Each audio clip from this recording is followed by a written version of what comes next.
This is the story of a man named Stanley. Stanley worked for a company in a big building where he was employee number 427. Employee number 427's job was simple. He sat at his desk in room 427 and he pushed buttons on a keyboard. Orders came to him through a monitor on his desk, telling him what buttons to push, how long to push them, and in what order. This is what employee 427 did every day of every month of every year. And although others might have considered it soul-rending, Stanley relished every moment that the orders came in, as though he had been made exactly for this job. And Stanley was happy. And then one day, something very peculiar happened. Something that would forever change Stanley. Something he would never quite forget. He had been at his desk for nearly an hour when he realized that not one single order had arrived on the monitor for him to follow. No one had showed up to give him instructions, call a meeting, or even say hi. Never in all his years at the company had this happened, this complete isolation. Something was very clearly wrong. Shocked, frozen solid, Stanley found himself unable to move for the longest time. But as he came to his wits and regained his senses, he got up from his desk and stepped out of his office.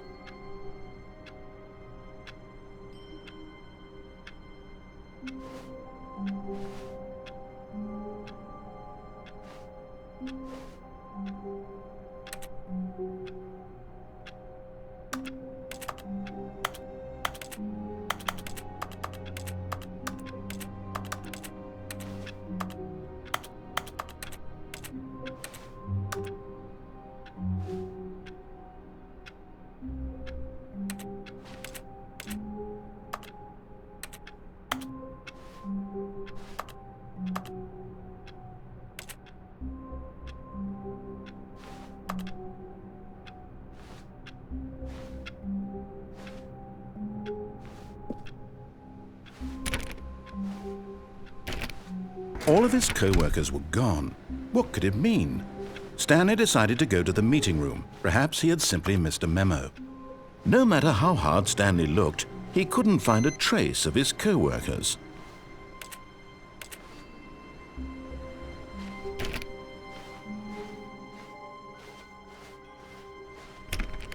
Stanley went around touching every little thing in the office, but it didn't make a single difference, nor did it advance the story in any way.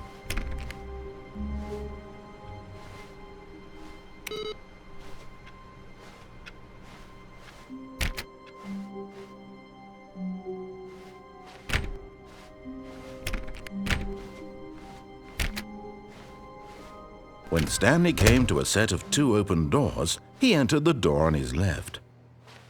This was not the correct way to the meeting room, and Stanley knew it perfectly well.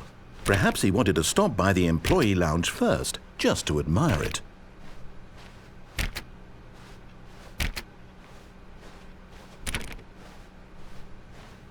Ah, yes, truly a room worth admiring. It had really been worth the detour after all, just to spend a few moments here in this immaculate, beautifully constructed room. Stanley simply stood here, drinking it all in.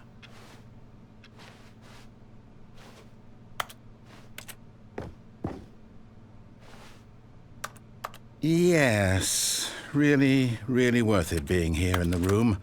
A room so utterly captivating that even though all your co-workers have mysteriously vanished, here you sit looking at these chairs and some paintings. Really worth it.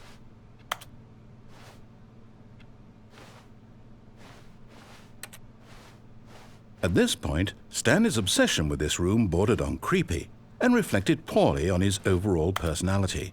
It's possible that this is why everyone left. But at last, he'd had enough of the amazing room and took the first open door on his left to get back to business.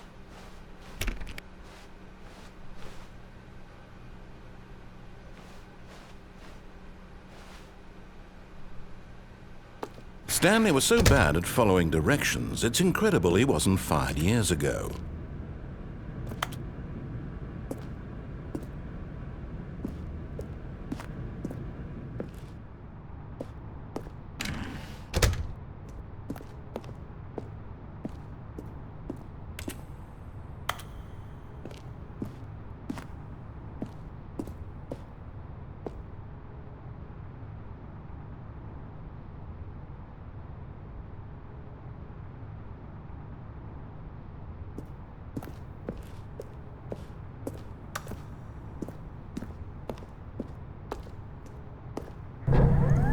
Look, Stanley, I think perhaps we've gotten off on the wrong foot here.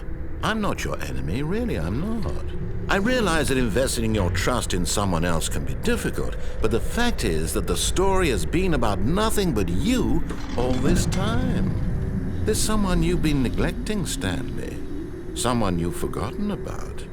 Please. What? Really? I was in the middle of something. Do you have zero consideration for others? Are you that convinced that I want something bad to happen to you? Why, I don't know how to convince you of this, but I really do want to help you, to show you something beautiful. Look, let me prove it. Let me prove that I'm on your side. Give me a chance.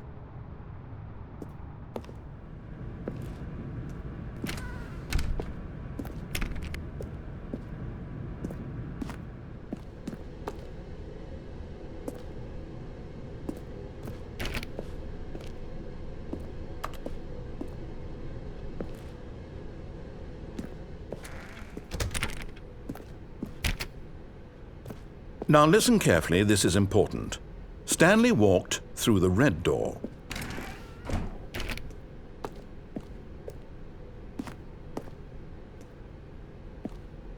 Aha, perhaps you misunderstood. Stanley walked through the red door. I still don't think we're communicating properly. Stanley walked through the red door. All right, fine, go ahead, Stanley. You want to know so badly what's out there? You want to find out what lies at the end of this road you've chosen? Well, don't let me stop you. You see, there's nothing here. I haven't even finished building this section of the map because you were never supposed to be here in the first place. Broken rooms, exposed developer textures. Is this what you had wanted? Was it worth ruining the entire story I had written out specifically for you? Do you not think I put a lot of time into that? Because I did. And in the end, it was all for nothing. Because this is what you wanted to see. Help me here, Stanley. Help elucidate these strange and unknowable desires of yours. What would have made this game better? What did you want to see? Vehicles? Skill trees? Work with me. You've given me absolutely nothing so far. Tell you what. Let me take a stab in the dark at a new design, and you can give me some feedback. There we go. A third option. This already feels leaps ahead of where we were before. Go ahead, Stanley. Take it for a spin.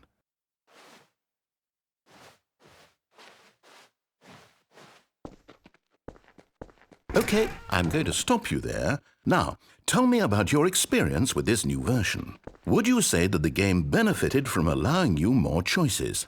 Feel free to be honest. I'm looking for some real critical feedback here. Okay, so we're getting somewhere. Clearly there's something here that speaks to you. If I can be honest here, I really don't have any idea where I'm going with this. This whole third door thing was just a stab in the dark. But I guess you're into it, so let's keep this party train rolling. Here, based on the data from your previous playthrough, I've compiled a new version. And to be perfectly candid, I think I've knocked it out of the park with this one. Let's take a look.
Now, would you say that competitive leaderboard helped you feel motivated to keep walking through doors? Again, honest answers, please.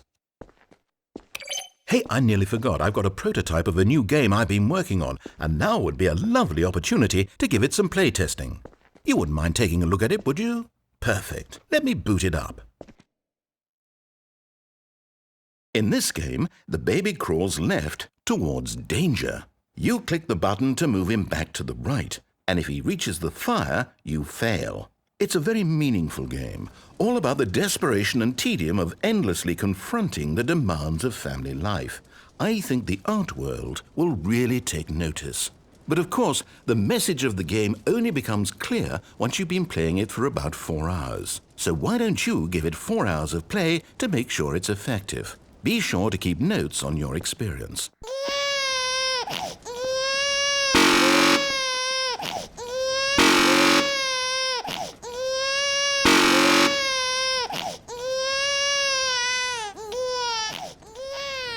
You heartless bastard! Did you do it because you hate babies or purely to spite me? Because if it's the latter, well, I don't know what to do. I'm completely out of ideas. I can't think of a single thing that might improve the experience for me. I'm not even going to try. I'm out, I'm done. It's over. Thank you for playing. Your input was extremely valuable. Oh, hey, since my game was so awful, why don't we play someone else's game, just to ease the pain? Let's see. What do we have here? Yes, this seems like it'll work. Let's give it a shot.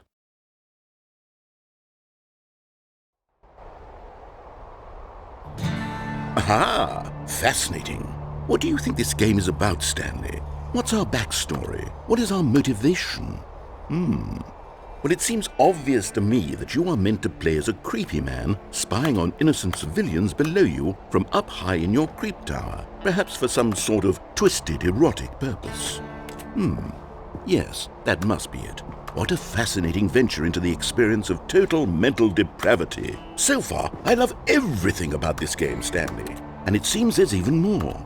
Come, let's venture outward and see what else is out there.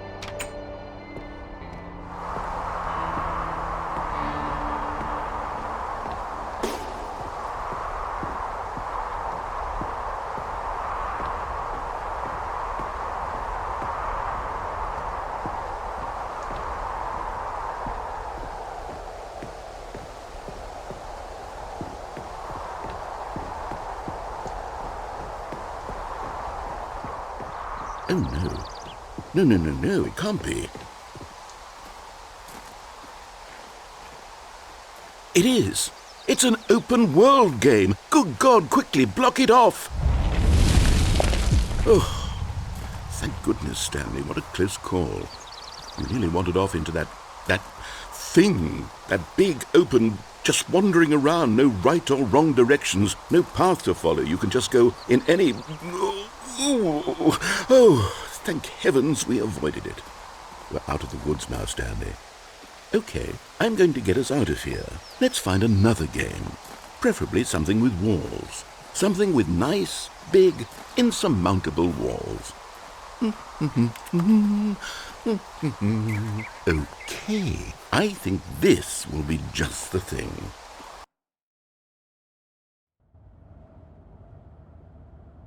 Wonderful. See, this is exactly what I had in mind. Just a nice big box for you to run around in. There isn't any possibility that you could get lost here. Now this is game design. Stanley, if you manage to get lost in this game, I will be phenomenally impressed. Okay, so what exactly do we do here? Let's see. There are lots of cars here in the back, but obviously there's no racetrack. Okay, I'm seeing that there's a ball of some kind back here. Is this game sports ball? Stanley, I think it's sports ball. Oh, what fun. We shall run the bases and do a touchdown together. Yes, I think surely we must. Okay, Stanley, here's the ball. Have fun.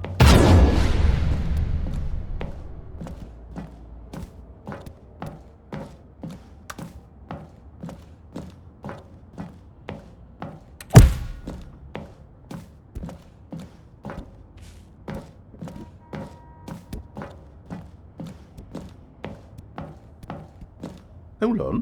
What are you doing?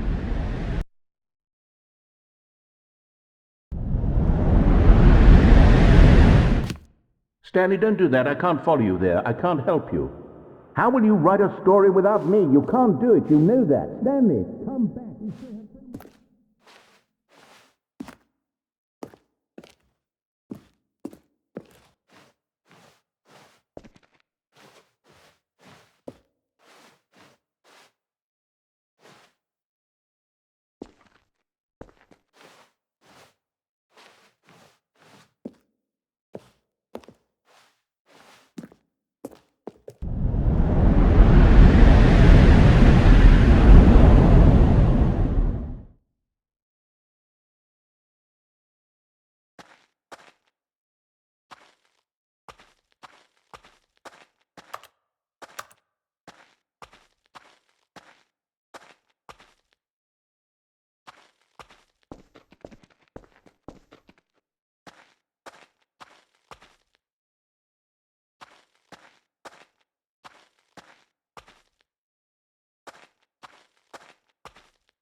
I wonder what he found. If what he wanted was to be the leading man in his own story, well, perhaps he's gotten it, down in wherever he is right now. I wonder if he's happy with his choice, and if he's learned the heavy cost that comes with it. He'll understand soon what I was trying to tell him. He needs me. Someone who will wrap everything up at the end, to make sense out of the chaos and the fear and the confusion. That's who I am. That is what I mean to this world. Oh, yes. Yes, I'll be back. There's no other way. Once this ends, after it all comes to a close, then I'll be back. The end will be here soon. Very soon. I can wait.